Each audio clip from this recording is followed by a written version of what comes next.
तपाईँले 2% को कुरा गर्नुभएको छ होइन, मैले कतै भिडियोमा पनि र तपाईँको एजेन्डामा पनि पढेको थिएँ होइन, 2% ट्याक्सको कुरा गर्नुभएको थियो चाहिँ हेल्थ सेक्टरमा चाहिँ एउटा छुट्टै एड गर्ने। यो ट्याक्स कतिको पोसिबल छ सर अहिलेको सिचुएसनमा?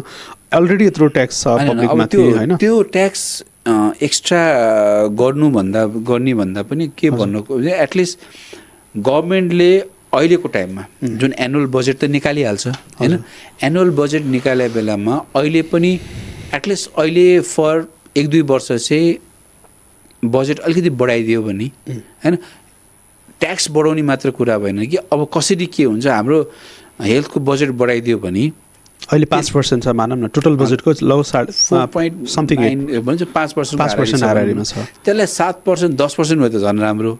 7% मात्र गरिदियो भने पनि 1-2 वर्षको लागि, किन बजेट त every year can be change होइन, कारण 1-2 वर्षपछि बजेट त्यसमा राखेर गऱ्यो भने अहिले सुरुमा जुन इन्फ्लक्स हाल्नुपर्ने हुन्छ त्यो कुराहरूलाई चाहिँ राम्रो गर्छ। त्यही कारण पछि गएर चाहिँ even it can come down to अहिले 5 वर्षको बजेट भोलि गएर 3% आउन सक्छ। त्यो कुरा एउटा छ, कारण सुरुमा चाहिँ सुरु गर्न गाह्रो छ, त्यो एउटा कुरा भयो।